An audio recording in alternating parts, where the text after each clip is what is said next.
point exchange of view on women's role in the rights and freedom protest in Iran and government crackdown in the presence of different people, and I will present them after. So it has been now weeks that Iranian society engages in the protesting by taking the street of Iran's town and villages with the motto, Women, Life, Freedom. The death of Mahsa Amini at the age of 22 as a result of brutal attacks by the morality police for a poorly adjusted veil triggered massive protests through this large population of 85 million people. Women are in front of the protest that has been joined since then by a very large population, mixed population of young men and women, students, high school students, managers, pension people, more aged people. So I'm really happy to see this contest in the street of Iran. Last week, we had a long plenary debate with Vice President, High Representative Mr. Borrell, and we adopted a resolution voted by a very large majority. Our intervention today is not to repeat the plenary debate, but to go even further with our three guests. Our three guests are first Dr. Firouzeh Nahavandi, professor of sociology et directeur of the Centre d'études de coopération internationale et de développement de l'ULB. Dr. Sima Sabet, senior reporter and presenter of talk show program in Iran TV, International TV, and Taha Sepehri, researcher in the Middle East and North Africa division of Human Rights Watch.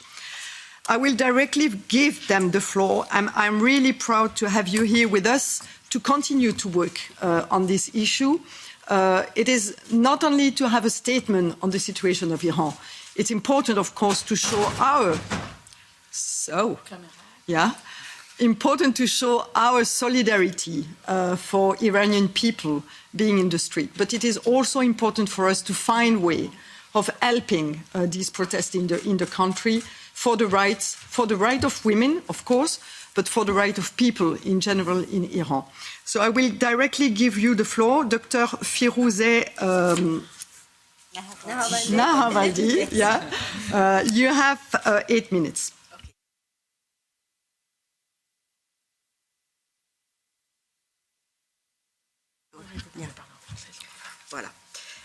Madame la Présidente, Madam Chair, ladies and gentlemen, I'd like to begin first and foremost by thanking the European Parliament. The European Parliament has always raised awareness about human rights in Iran, amongst other places. For example, with the Sakharov Prize to 2 laureates in 2012. I should also like to thank you for the attention that you have paid to the situation that the Iranians are currently ongoing and the proposal for a joint resolution that is also still being worked on. And thank you again for this invitation. Iranians need international support. Mahsa is just a first in a list that is growing ever longer. And indeed, we can't even keep up with all of the names. This resolution is extremely detailed in the area of human rights, as well as the exactions of the Iranian regime when it comes to cultural, religious minorities, as well as issues of environmental defenders that we should also perhaps mention because they're all in prison. I shan't go back over the details that are listed out in great length in this draft. I would like, however, to draw the attention of this Honorable Assembly to a few points that are extremely important for Iranians. There 43 years now this situation has been ongoing. The Iranian regime arrests, kills, tortures in full impunity, and has no regard for international norms and the protection of the its citizens. And we do see this in broad daylight, the fact that there is a major scorn for public opinion. Moreover, what we've seen is that the regime has drawn this out. The theocracy, the jurisconsult, and the terms that are used in the country, they function and are justified by the principles and considers that this is completely above all other systems. The law of God stands above any international norms or decisions made in an assembly. So legitimizing a fight against imperialism and westernization. And that has made women the pillar of its authenticity, and thereby the control of these women a sign of respect for those values that they believe are endogenous. Any change to this system would bring about the end of the current ideology, and that is why the protests that are taking place now are so incredibly important. It shows that young women no longer want the system of the higher rule of God and this scorn for the outside world. Yes, Iranians have taken to the streets before, 2009, 2007, amongst others, in 2019. Now, we know that this has been for economic reasons, it has been for political reasons, but this time it's different. This time, there is a calling into question, a reevaluation of this regime and the regime's existence as that state. It cannot accept directives from outside that hits at the values. An individual has no place amongst this edifice, within this edifice. What prevails is the system. That is why, appeals aside, calls for order, these are legitimate, these are desirable, these are necessary, but we have to hit at the hardcore, the ruling class that has all impunity and that doesn't respect even themselves, their own principles. It's full hypocrisies. Children are outside, without, in foreign countries, and do as they please, but the young people in the country are dying. Corrupted systems are elsewhere, whereas Iran suffers from poverty. Some 50% of the population lives under the poverty line. Ladies and gentlemen, I am truly extremely concerned about the reactions from this regime that has nothing left to lose, because in the face of these demonstrations, what is at stake here is the very survival of the regime. Thank you very much. Thank you, Firouzeh. Sima Sabet, you have the floor for 8 minutes. Thank you, everyone. Okay, I'm a journalist, so I'm going to give you a latest of what is happening. I put a note on my Twitter, and I said that I will be speaking at the Human Rights Subcommittee of at the European Parliament, so what do you want me to see? I had a reply which brought tears into my eyes. Someone from Sanandaj wrote that please do mention us. Sanandaj is a city in west of Iran. There has been massive gunshots during the last night, all over the night until the morning. Internet has been shut down. There is no clear number of the injured or people who have been killed. In yesterday's protest, 4 people were confirmed dead, but the number of the injured, it was reported 50. Still, we don't know the extent. People were so worried the whole night about the massacre that was going there. I'm starting this speech with this because any moment for Iran, for people who they put themselves in front of the bullets, matters. The sooner the international community comes to understanding that they have to do something to stop this nonsense, the more life would be saved. And I know life of people matters to you guys here, to everyone here. You're all human, so you understand. When people are losing someone on the street just because they're fighting for freedom, the word that we were hearing in Iran was woman, life, freedom, since the beginning. No one was saying anything else. This is a fight for human dignity. Everyone on the street is fighting because they have been feeling that, they haven't been represented during the last 43 years. Islamic Republic, they believe it doesn't represent them. They want peace, they want freedom, they want to live an ordinary life. This is what people want. What do they get in response in these demands? It's bullets. This is what they got in Sanandaj yesterday. Maribon was busy. Mahabat had the same problem. Yesterday, all over Iran, on Saturday, we had nationwide protests going on. Still, the answer was bullets. In most cases, we had a video coming from Shiraz. They were beating a child. We had a video from Tehran. A pregnant woman, was bitten by button, and the guy beside her, he was shouting that she's pregnant, don't beat her. And still she was getting battened on her stomach.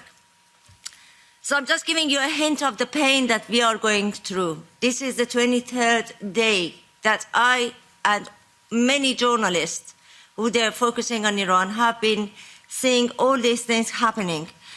The difference this time is that we see all the fractions of the society getting involved. Students, high school students are in the street.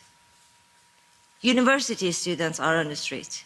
Teachers, ordinary people, very young population. We have lost, the victims, it started with Mahsa, who was 22 years.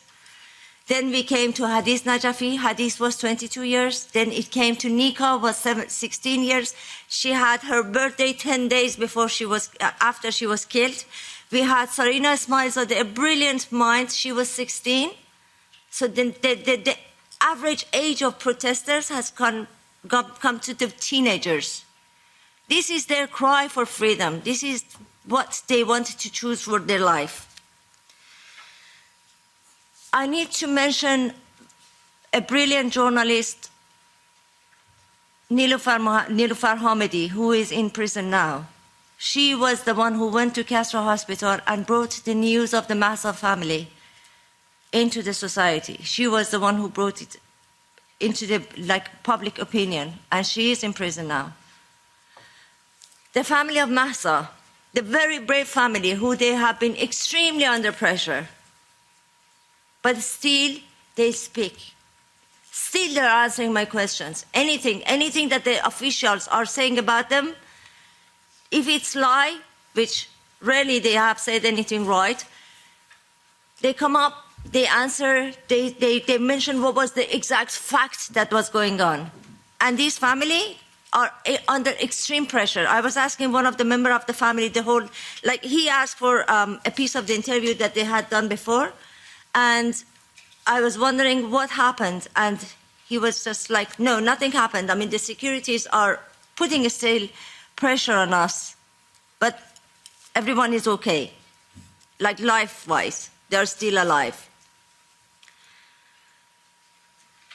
What people are expecting from the international society, they expect international society to understand their situation and come up with a resolution, come up with the measures, come up with an answer.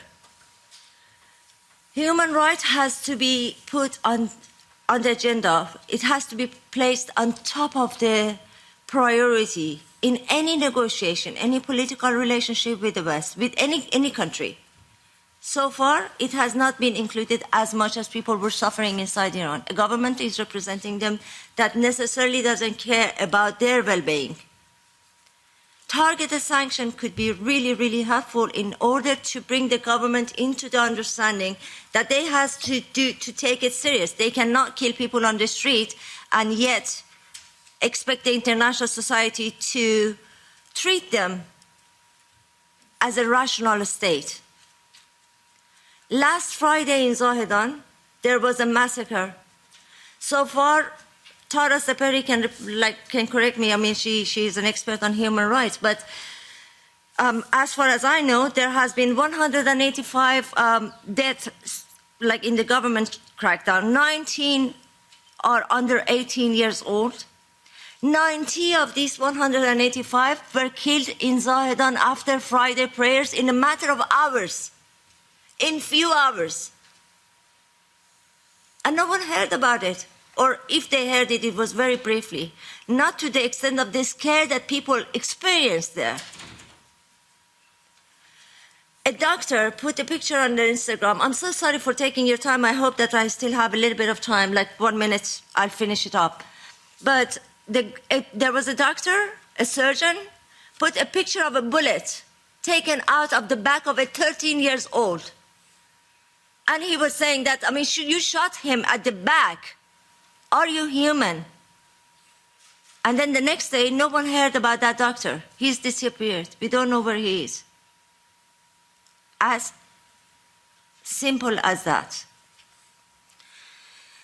I want EU to come into an understanding that arresting citizens of EU is not arresting, it's a hostage taking. Why don't you recognize it as the right point, like right term for it? It is hostage taking, as France, like 2 days ago, announced it. Finally, after all these years, they arrest EU citizens, and at the end of the day, I mean, it has to be acted accordingly. There is a term for it in international law. So address it properly. It's a hostage taking by a government. A state is acting irrational. The answer has to be strong. Otherwise, it's not going to stop. Iran and Russia are backing each other. If EU did something which was right for Russia, you can do it for Iran. At the end, what we want, what all humans want, is a simple thing. We want the right for women. We want the right to live. We want the right to have freedom. Thank you. Thank you, Sima, for this testimony. I give now the floor to Tara. Tara, yeah. Sepehri Far. You have the floor. Thank you so much. Can you hear me okay? Yeah, perfect. Okay, great. Thank you so much for the invitation. I greatly appreciate the opportunity to brief the members of the subcommittee about the ongoing situation. And I want to echo the thanks raised by previous speakers to actions that have already been taken by the European Parliament. The widespread protests in Iran that were sparked by the death of 22-year-old Mahsa Amini in the death of in the custody of Iran's morality police have entered their fourth week.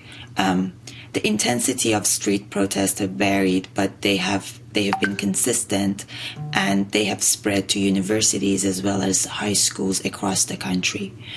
I'm sure many of you have seen the iconic images of women and girls in the streets in Iran and their bold acts of defiance, but I think it's important to emphasize the significance of these protests and why they're so unique. I think first and foremost, these protests are of great significance because women are the leading agent for change. They have taken the leading role in framing the message and calling for being recognized as equal members in the society. The calls that were initially about accountability for the death of Mahsa Amini and against the anti-compulsory hijab laws have gone much broader to target the autocratic core of the system. And I think it's because people who are in the street as well as those who are supporting them, in my opinion, correctly understand that these are not isolated cases.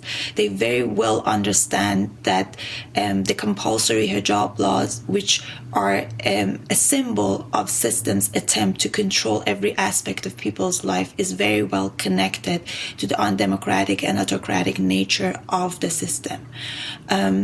These protests have very much replicated decades of fight by women to gain equal rights and autonomy. They're very widespread. They're intersectional. They're beyond ethnic divides. While protests are being led in many of the minority majority areas in the country, they have very broad national support. They're led by youth, but the cause is supported by a broad segment of the society. So I think understanding the significance of these protests and how they have come to be, and how they are basically both the continuation of the decades-long fight for greater equality, as well as a much more visible manifestation of the growing discontent with the situation is important.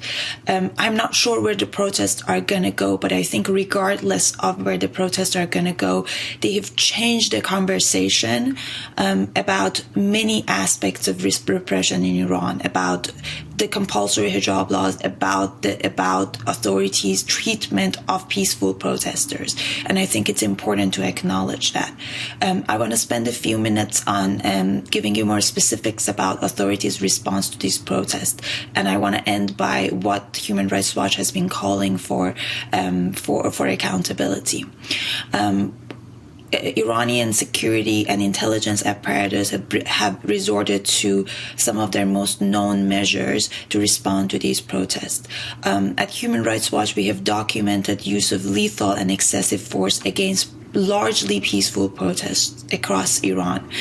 We've documented use of handguns as Kalashnikov pattern assault rifles, and we have seen injuries that are consistent with use of ammunition that should not be used to disperse protesters, even if they are not 100% peaceful. We have spoken to eyewitnesses who have told us about how they've seen people being shot by bullets who were fleeing from the protests and posed no risk to the security establishment. The total number of deaths and injuries are extremely difficult to compile because we are experiencing widespread internet shutdown and disruption in Iran as well.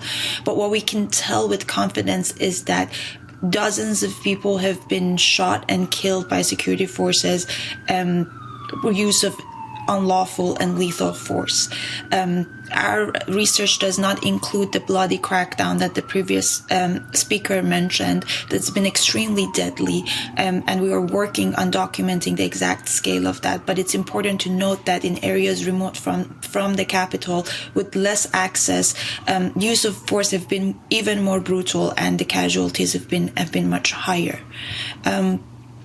I think it's also important to mention that aside from the brutal response to the protests, authorities have also embarked on all-out campaign of arresting remainders of women's rights defenders, human rights defenders, political activists, journalists, and even lawyers who have been trying to show support or speak out about these protests outside the protests.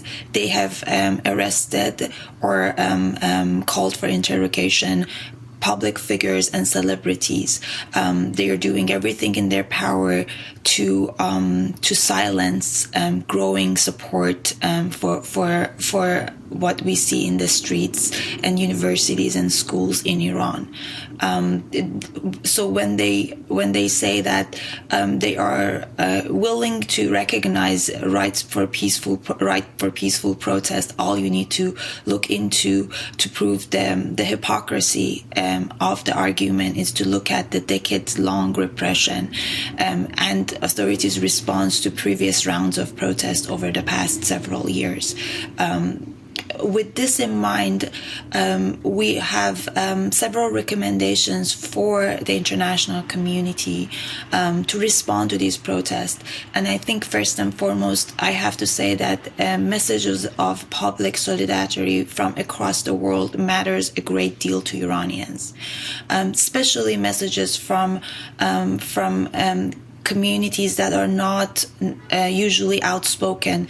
And I'm mentioning this because I think European Parliament can play an important role in outreach to other parliament and other entities around the world, particularly in global South and non-Western countries, to also raise their voice and support the rights of Iranian people. And as previous speakers mentioned, this is a movement that is calling for greater respect for human rights, and support of those rights should be in the interest of interest of the global community. But we're also asking for member states to help with establishing a mechanism that could lead a UN-led investigation into patterns of excessive use of force that we and other human rights groups have documented. The most brutal crackdown that we have documented against the protest was in November of 2019, but I don't need to go into detail about the geopolitical aspects and incidents of the past 4 years to why this mechanism has not been established, but I think it's urgently needed and timely, and we are calling on members of the Human Rights Council and General Assembly to look into establishing a mechanism with pathways to accountability. We're also asking all concerned states to look into imposing targeted human rights sanctions on authorities that are playing a crucial role in this crackdown, as well as those who are committing serious human rights violations related to the protest, including the infrastructure of internet access that is intended to disconnecting Iranians from each other and from the global community. And I think with that, I will stop my remarks and allow for questions and answers. And I would be very happy to provide more information about the state of the crackdown and other issues. Thank you. Thank you, Tada. I give the floor now to the members. So perhaps first, Dietmar, if you want, for the S&D. I don't see EPP. I don't know if there. Mr. Lega is connected. Just 1 minute. Is Mr. Lega willing to take the floor? Because I don't know if he's connected from... Yes. Okay, David, you have the floor. I thought you were there for the previous discussion. So yes, you have the floor. I was here for both, and I am so sorry that I couldn't join you in person and meet you today. Thank you so much for these very strong and powerful testimonies. It's important for us to be reminded why our support is so important. Last week I was the initiator and negotiator of the Iran resolution from my party, and in the resolution European Parliament condemned the crackdown, as you know, against the women of Iran. And during the negotiations I also wanted to include a paragraph on an EU terror designation of the Islamic Revolutionary Guard Corps, the forces who are every day committing brutal crimes and human rights violations against the women in Iran. But unfortunately, the rest of the groups did not want to include this in the resolution. So, even the EU-US has terror listed the IRGC, and I think that it's very important that the EU follows. So my questions on that are, what are your thoughts on terror designating the IRGC? Do you think that the EU or more countries should do that? And if not, then why not? And how would a terror designation affect your work in your respective fields? Will the Human Rights Watch conduct a study on the potential IRGC terror designation? But also, after listening to you, I also wanted to ask, we know how important it is with support from our countries and our member states. What are your thoughts on when high-level representatives from the EU or other parts of the world or our member states visit Iran and abide by covering their hair and wearing a veil when they get there? How does that affect the struggle that you are doing right now? Thank you. Thank you, David. Dietmar, you have the floor for the S&D. Dankeschön, Maria.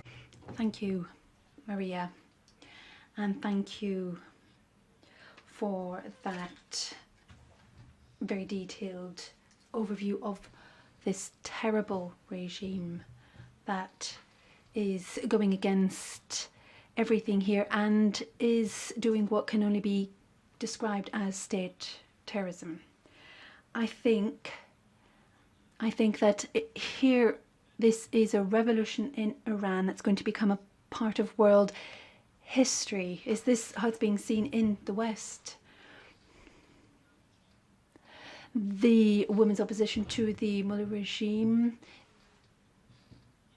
is involving various different uprisings, and perhaps they would end if there were some sort of reforms. But here we've got we've got peaceful protests which are being struck down with violence, and the regime is torturing and killing people and throwing countless numbers in jail.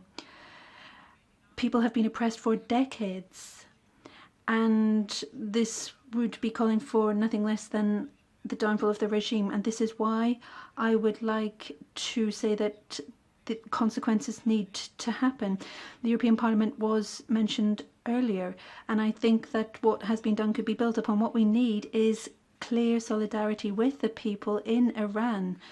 We need more targeted, stricter sanctions against the regime. We need to make it clear that human rights are non-negotiable. So I have questions. Over the past few days, we saw a video where security forces were in a demonstration and were demonstrating alongside the people. I have a question, therefore. What about the security forces who change sides? Are they the same as the people who are hitting people? And then secondly, there were attacks on the Kurdish area in Iran yesterday, above all in Zanadai. What do you know about that? And then finally, I have another question. What demands do you have for European politicians? Do you think it would be right, for example, to look at the talks with Iran about the atomic agreement and to stop them? Thank you. I give the floor to Anna Neumann because I see nobody from Renew. No, so Anna for the Greens. We have seen this deadly cycle so often in Iran. First, outrageous injustice committed by the regime, like now the killing of Mahsa Amini. Protests in the streets, then the internet has been shut down, and that's when the beating and the killing starts. And many young people who are, the future of this wonderful country end up dead, and then it's silence again and impunity, and we wait a year or two and it all starts again. My daughter is 16, so she's as old as Nika Shakarami, who has been killed for a video where she's singing and dancing without a hijab. And I have to say, since a few weeks, I'm just wondering how would I feel if my daughter were out there in the streets of Iran. I guess I would be a little proud, but before all, I would be scared to death. But there is also hope, and that's something you shared, that things are different this time, that because these young people, men and women, know how dangerous the situation is, and still they are going out to the streets. They go out and protest, they take off their hijab, and this time they don't run away from the security forces. But they stand there and they scare away the security forces. That's different. They do that in many cities around the country. And they have solidarity from their parents and grandparents, and today even workers from the oil factories stopped their work and they went out to the streets, and that's something we have seen the last time in 1973. And we have men and women around the world who stand up in a feminist solidarity movement. We see all these artists, for example, cutting their hair. We see so many people sharing the very few messages that we get out of Iran. And I can just say, for me, it's quite clear if they beat one of our sisters in Iran, 10 of us will just speak up loud. And I think that's something we see as well, and this makes a huge difference. And as a politician, it is my job, well, it is our jobs to do everything that finally we break this vicious cycle of killing and impunity and silence, and to make sure that this time the people are not out in the streets for nothing. And Sima, you said it's important to make human rights the first priority in everything we do. We also have to sanction those who are killing people, And we have prepared sanctions for at least 16. I hope this will happen soon, and I hope there will be more. We have to be fast and decisive. We also have to never be quiet about what is happening in Iran. We need to protect those who are already in exile, as you are, because you are under threat. And the threat is increasing the more the regime comes under pressure, and we have to acknowledge that and do something about it.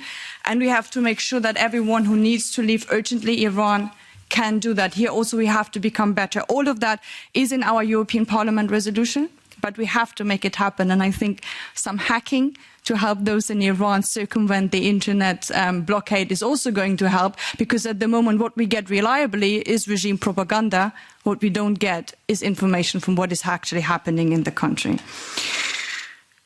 But we also have to be clear to ourselves, colleagues, we will not be able to bring freedom to Iran from out here. And it is our duty, therefore, to do everything we can to make sure that those who protest in the streets do not do that for nothing, and that finally we will see some change in Iran, but also hopefully more and more places being ruled in the spirit of Jihad Assadi rather than suppressive patriarchy. And we already see in Afghanistan things are also happening because people look to Iran. So to the experts here today, just two questions. The first one, what more do you see that we as the European parliamentarians that we are can do concretely to have an impact on the situation in Iran? And one remark also to you, Maria Arena, the Human Rights Committee of the German Bundestag has issued a joint statement from all political parties in support. It would be quite nice, also picking up on what Fatah said, that maybe we can do that 27 times plus us. Thank you, Anna. I give the floor to Miguel Urban Crespo from the left.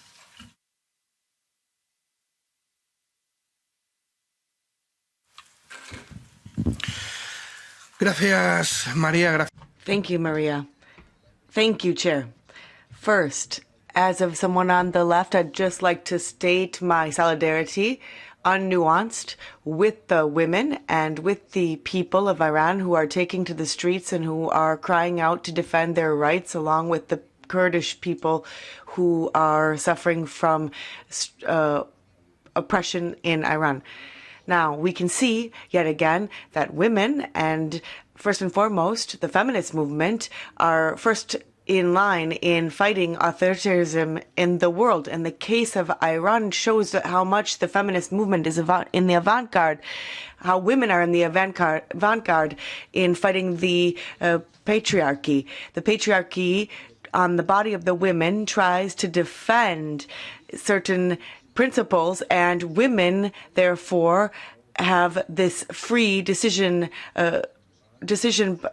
power over their bodies. And in Iran, yet again, they need to be able to make the decision as to whether or not they are going to wear a headscarf.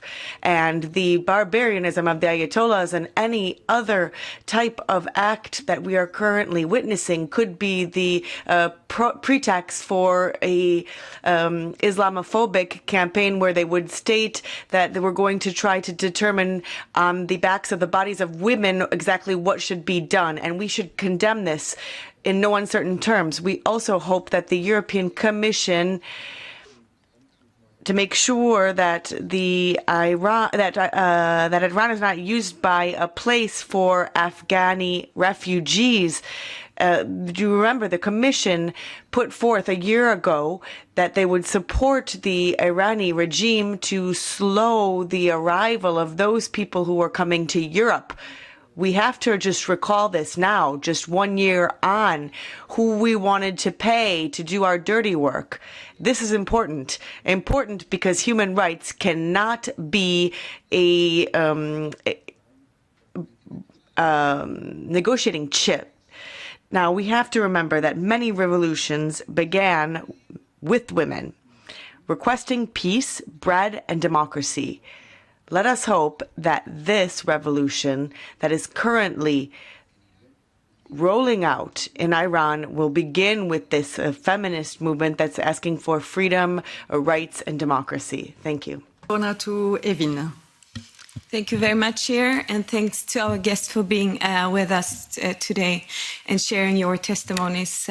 Words are not enough for us to be able to show our solidarity and our hearts is indeed with all of you and with all of those that are in Iran right now.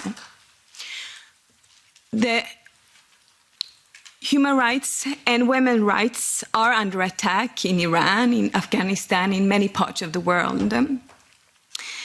And I must say that I'm ashamed that the international community, that includes the EU, have not acted rapidly. And I'm sorry for that. From the side of the European Parliament, as my colleagues already mentioned, I'm so sorry, we adopted a resolution last week, and containing, of course, with concrete actions that we would like the EU, including the member states, to take. But we see the attack as I said, in Iran, and we see it in Afghanistan, and we see it wherever extremists steal power, whether it is Iran 1979, whether it is Afghanistan 2021.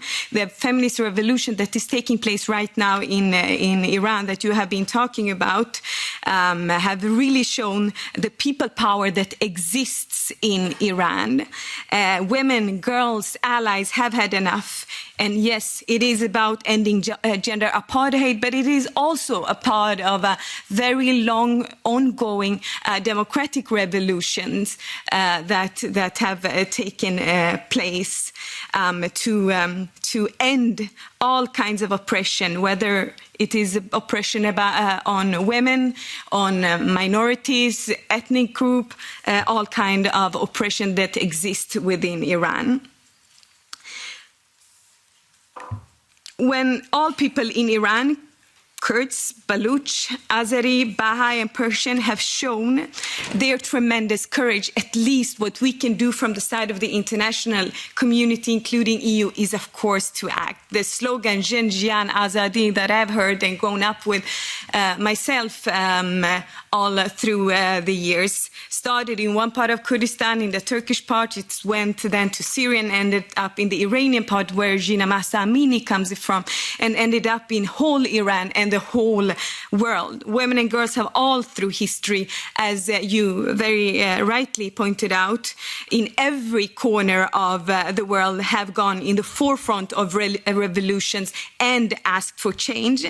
And we will continue from the side of the European Parliament, show solidarity through protesting, through manifesting, but we also need to go from words to action. So my two very concrete questions is, what are the strongest concrete actions that you would like us to take?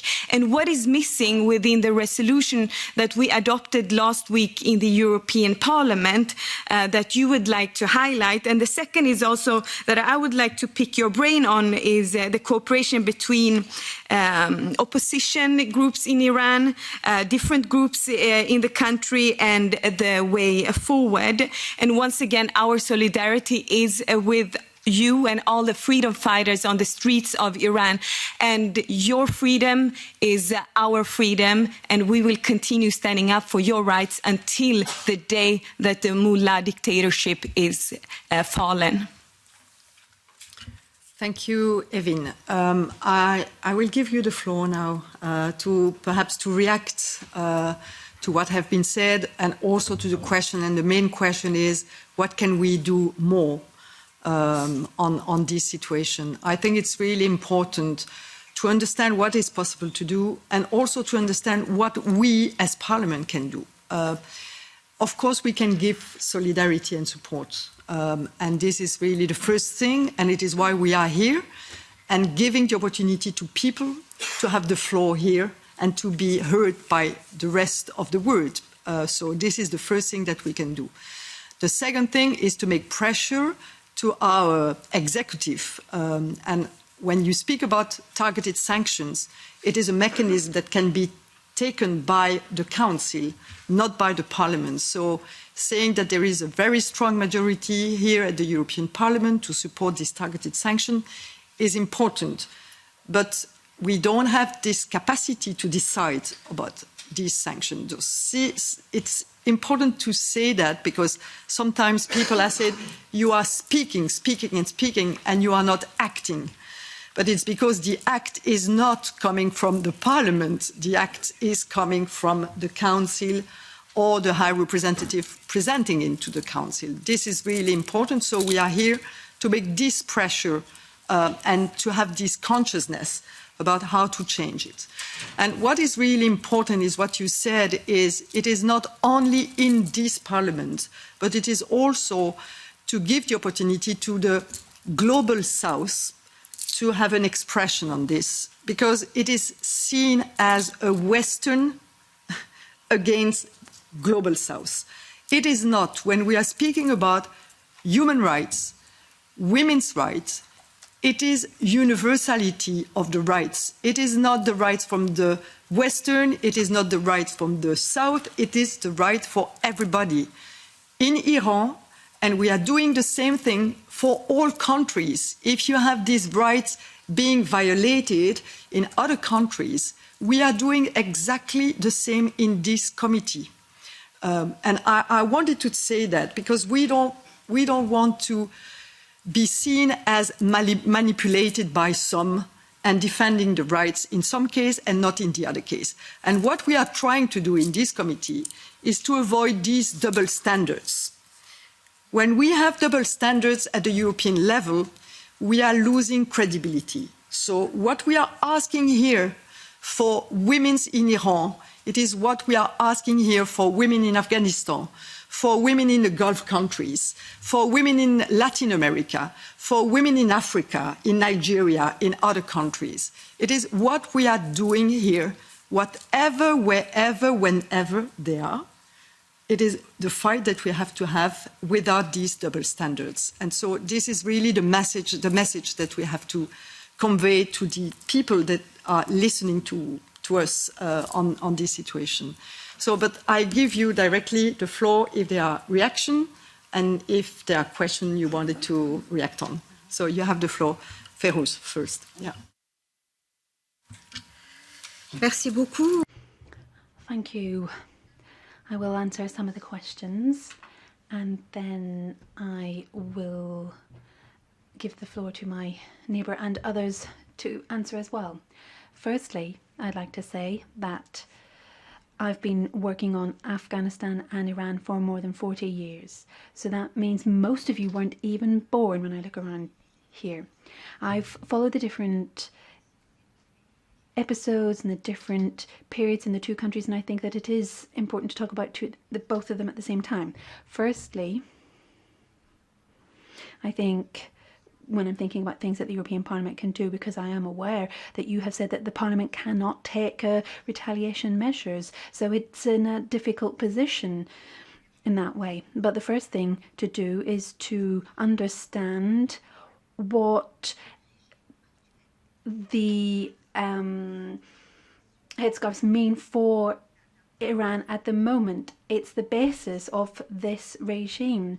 They are trying to show how authentic they are and to show their disdain for the international community, to say that they are authentic Muslims and that they do not care what others may say. So if you haven't understood that, then you cannot understand what it means to take it off then. Because these young girls are saying that we want to be part of the international community, but the regime, of course, has to defend its position. So, well, for the past 40 years, a lot has happened over the past 40 years. And even at the very start, even in the preamble to the Iranian constitution, we know what the terms are. They're written very clearly. Women do not have any space at all. They're made to procreate. And we know that they're being pushed to stay at home today because they have been asked to have children. They're trying to increase the population to 150 million, and contraception, for example, has been cut. So women haven't been supported for a long time now, and the regime knows it, and that's the problem here. The regime knows that the West And here I do think there is some room for manoeuvre, but the regime thinks that the West is going to withdraw, and they're counting on that. So you shouldn't be doing that. You shouldn't be withdrawing and going backwards here. You shouldn't forget about them. You talk about the Afghan women. The Afghan women were in the media for several months, and then that was it, because something else came along. And they're just forgotten about. There are other tragedies. We've got Ukraine, of course. It is at the top of everyone's preoccupations and concerns, but you must not forget them. That's the first recommendation. Do not forget them. And support, very clearly, Iranian women and Afghan women.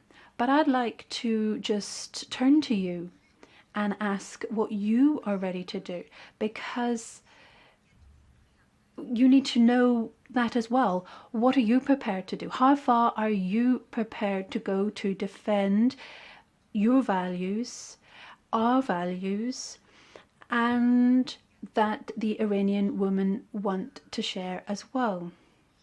Are you going to go as far as questioning the regime, as is currently happening when it comes to Putin? Of course, it's hard. Even the issue of sanctions is a very complicated issue, because sanctions will make it even more complicated for Iranian women as well. And so that's why I would say you really need to target the regime. And I don't often support that kind of things, but don't give them the permission to come. Have bank sanctions. Don't let their children come here. Don't accept them, because where are they supposed to go? Okay, a revolution, but you chase, the Iranians are chasing away the leaders. Well, what are they going to do? Where are they going to go? So that's what they're going to do. That's why they will fight until the end, because they know they don't have any other option. Thank you. Merci, Feroze. Sima, you have the floor.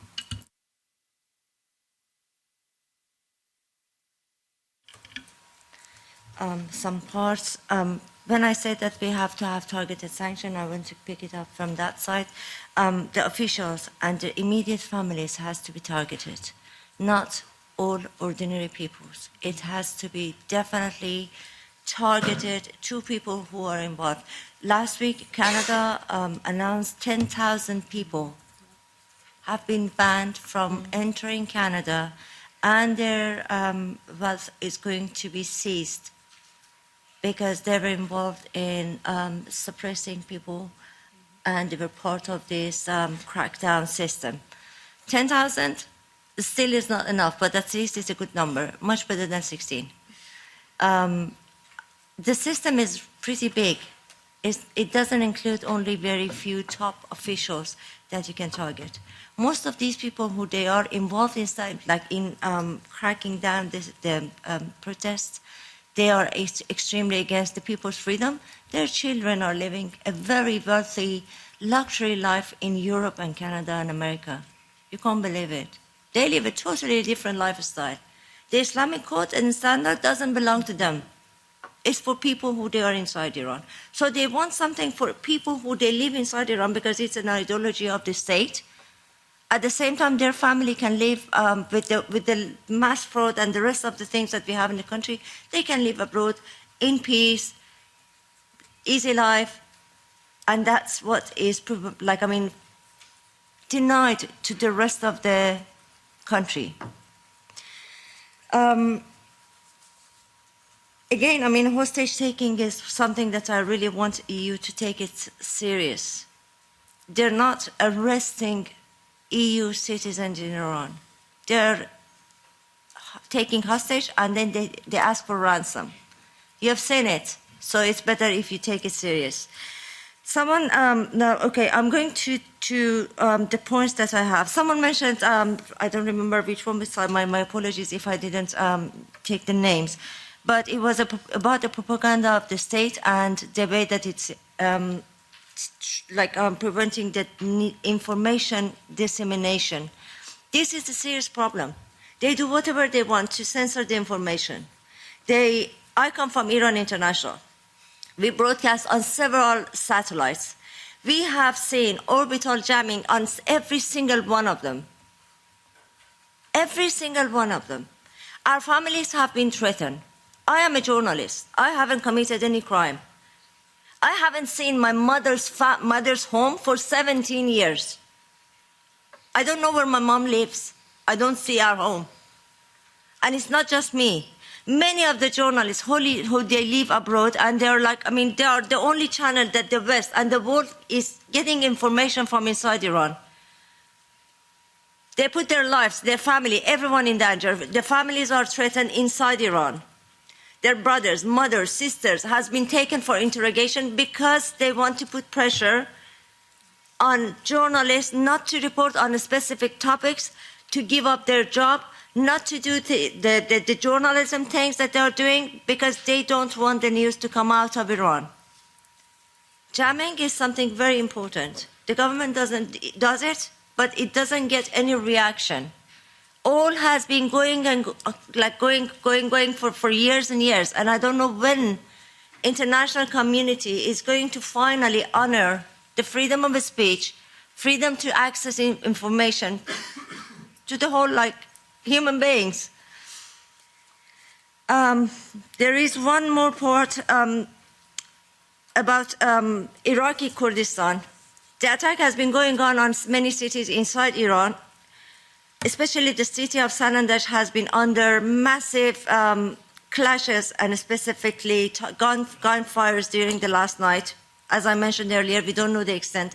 On the other side, I mean, they have been targeting the Iraqi Kurdistan to put pressure on the Iraqi political parties in order to get involved. They were very wise because we have seen an incredible, unbelievable sense of unity within Iran. For 43 years, Iran Islamic Republic was telling everyone that if we leave the country, if we are not here, you are going to lose your security. You are going to be like Syria. You are going to be like Libya. You are going to be like Iraq.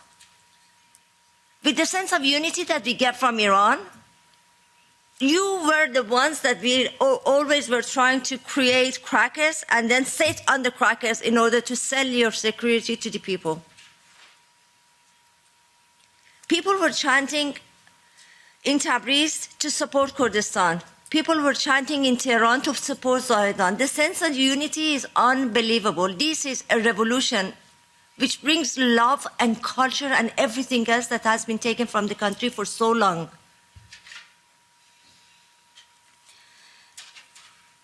There has been reports that last year the long convoys of IRGCs has been going to the northwest of Iran, close to the Sanandaj and the border area. Some expect that there might be another attack coming on the political parties on that side of the border or on citizens, unarmed citizens inside Iran.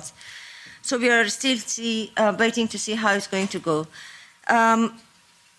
You mentioned Nika and you're 16 years old. Yesterday, Nika's mother had an interview. Like the government has been telling the story about the people who they've died. So far, 2 cases that the girls were participating in the demonstration. They were taken, they were beaten, they were killed.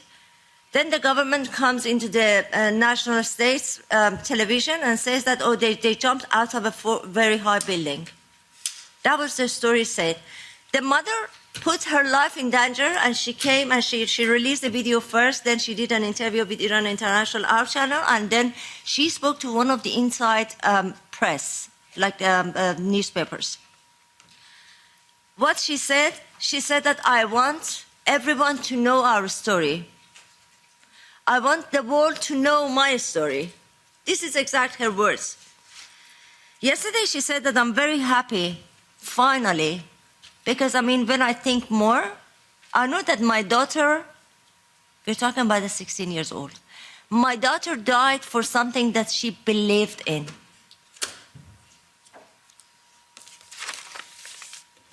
What we believe, what I would like to ask from EU to take into consideration is that Islamic Republic is a threat to everyone, to people inside Iran who they are chanting freedom, they are seeking freedom, and their response is bullets. To the people in the region, because Iranian people have no fight with anyone. We don't want to have proxies anywhere. So, not many people believe, especially the voices from Iran. I'm not allowed to say the names, but I received a note from, let me read it to you, I'm sorry. Let me take this opportunity. This message came from Iran, from a woman who I'm not allowed to tell her name because she is out of prison by bail. But she spent 7 years in prison. She's a very well-known person. If I say the name, you would know what I'm talking about, but I'm not going to say that. But she sent me a message. Okay. This is a message from people, like people who designed this one. Some are inside the prison now, and some are outside with bail, so they couldn't really reveal. We want from all international communities and governments to first, boycott Islamic Republic. Cut your political and diplomatic ties with this corrupted and criminal and terrorist state. Close your embassies. Expel their diplomats, because what they do outside of the country is just like they participate in terrorist acts. Asadullah Assadi and Hamid Nouri. Asadullah Assadi is the diplomat who was accused of terrorism and was put in jail in Belgium, and Hamid Nouri is the one who has been tried in Sweden, and he is also in prison. So their place is behind the bars, not to go back to Iran.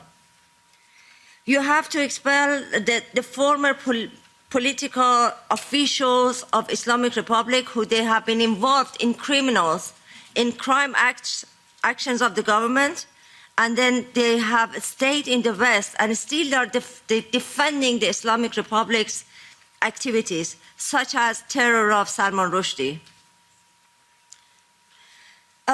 Their families, who they left Iran with millions of money which has been stolen from people of Iran, they have to be under investigation, and their money has to be seized in benefit of people of Iran. I'm so sorry if the translation is not very good, because this is written in Farsi and I'm just reading it from a Farsi version. You have to stop letting the artists and sport teams to participate in games, festivals, and all those like international events, because they represent Islamic Republic. You did it for South Africa, and at that time, in the 80s, many countries came to the aid of people in South Africa to put an end into the South African apartheid. Why don't you do it for Iran? Bye-bye. Woman, life, freedom. Thank you. Thank you, Sima, for these words. I give the floor now to the INPA. No, sorry. Yes. Yeah, it's... No, Deputy Head of Division Task Force on Iran, Florent Nita. Sorry. Thank you very much, Madam Chair, and thank you very much to the speakers and for their insights, and also for the comments and the statements by the members of the European Parliament. You mentioned the resolution which has been adopted last week by the European Parliament on this very matter. And we can only fully echo the the dismay that we feel about the killing of Mahsa Amini in the police custody, and also about the violent crackdown of peaceful protesters. So you also mentioned High Representative attending the debate in the European Parliament last week, and I think he used very clear words in this regard, and fully echoing also the declaration that he issued on 25th of September on behalf of EU member states. It was a very strong political joint signal from our side in this regard. So the message is very clear: stop immediately the violent crackdown, release those which are detained, access internet or allow free flow of information, and last but not least, ensure accountability, not only for the death of Mahsa Amini, but also for all the violent crackdown that has been happening since. So I think these are very strong and clear messages that have been passed by the EU and by High Representative on behalf of EU member states. And many of you mentioned the issue of restrictive measures or sanctions, and that option indeed has been one of the elements of the declaration of High Representative on 25th of September. He himself mentioned it last week in a debate that active consideration is currently being given by member states in view of the Foreign Affairs Council, which is due to take place next Monday. And this is fully consistent with the overall approach that we have on Iran. We have the Council conclusions back in 2019 that have been supported unanimously by all member states. We have, on one side, dialogue where there is mutual interest, and there is very critical engagement on the other side. And on human rights, there is this critical engagement. We have human rights sanction regime. We have WMD, a sanction regime. So we have sanctions, but also dialogue. And this is fully consistent with the overall approach. And I can reassure you that, and also as High Rep did so many times, that we use any regular bilateral contact we have with the Iranian side in order to raise human rights issues in a very bespoken and targeted manner. So just want to fully echo what you're saying, and thank you very much for your insights, and you can rest assured that we are following this very, very, very closely. Thank you, everybody, for attending this meeting. It was really interesting to hear from you, and you will be always welcome to this house to speak about women's rights, human rights, and to defend them. So we are there for you. So thank you. I think it's the end of this committee today. So see you on the 26th and the 27th of October for the next meeting. And so now we have to go and vote in AFET. Thank you. Thank you.